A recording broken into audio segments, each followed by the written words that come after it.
Bien, buenas tardes a todos. Tenemos nuevamente al profesor Leiva aquí, tal como estaba anunciado, y él ya comenzó el jueves pasado con una sesión que era más bien conceptual, teórica, pero no tan teórica, porque era para entender precisamente el método que le va a explicar hoy día. Entonces es un gran placer para este curso poder tener la posibilidad de tener acá, así que adelante. Sí.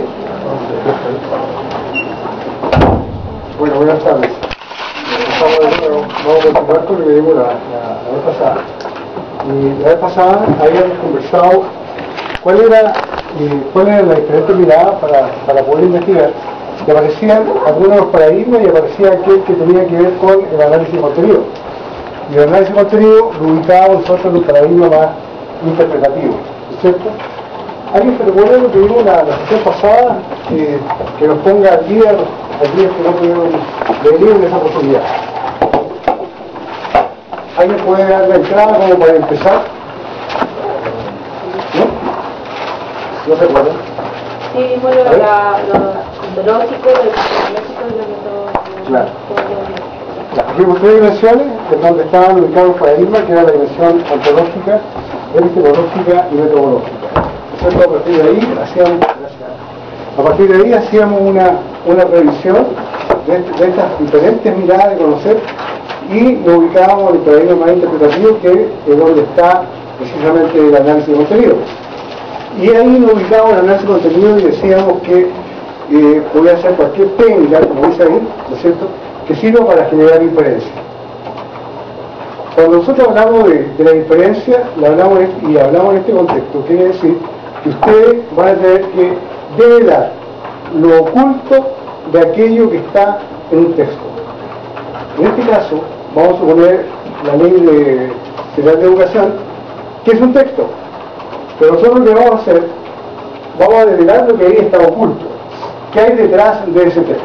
¿Cierto? ¿Qué persigue ese texto? Es posible que en unos párrafos persiga la equidad y la educación. Puede que en otro esté expresando la calidad de la educación, etcétera, ¿no?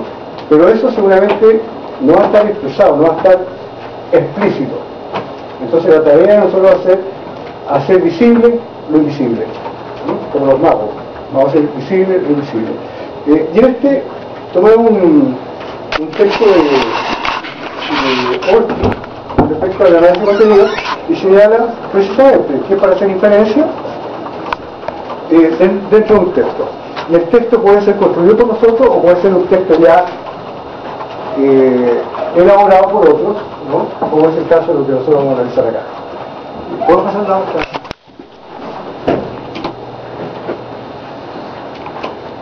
Fíjense, abajo, Perdón. cuando habla de lo inferencial y lo ¿Ahí? Sí. Se refiere a que cuando nosotros encontramos un texto, y este texto es descriptivo, como el que vamos a ver, nosotros precisamente podemos hacer inferencia de él. ¿Y qué es hacer inferencia? La inferencia es llevar a cabo un proceso que nos conduzca a una comprensión de la realidad que está expresada en un texto. La inferencia nos va a servir para comprender en profundidad aquello que está en un texto y que no está explícito.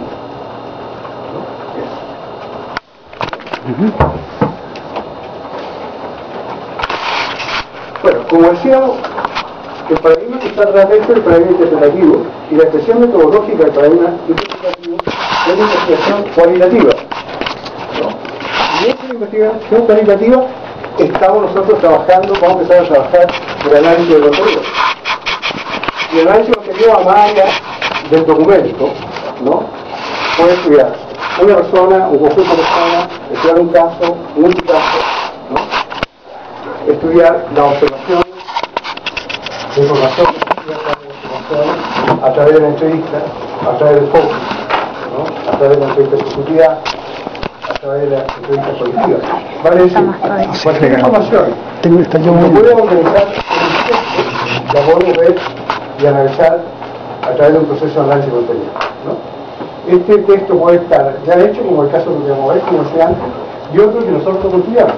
Vamos a suponer que nosotros vamos a observar lo que pasa en el Congreso, como conversábamos en alguna oportunidad. Vamos a observar y hacemos observación y una observación descriptiva, lo vamos a notar de manera descriptiva. Y lo que estamos haciendo ahí, estamos construyendo un texto para ser analizado. En otras palabras, estamos reconstruyendo la realidad que nosotros estamos observando. Por lo tanto, estamos tomando nota y estamos construyendo lo que se llama en este contexto una realidad simbólica, ¿no? Tenemos atrapada en nuestro registro de información, y esa información que tenemos atrapada ahí le vamos a llamar realidad simbólica, ¿no? Y esa realidad simbólica le vamos a dar un tratamiento de texto y va a ser analizada. Ok, bien, ¿qué está diciendo acá más? Vamos a conversar un poquito de la diferencia. Fíjense que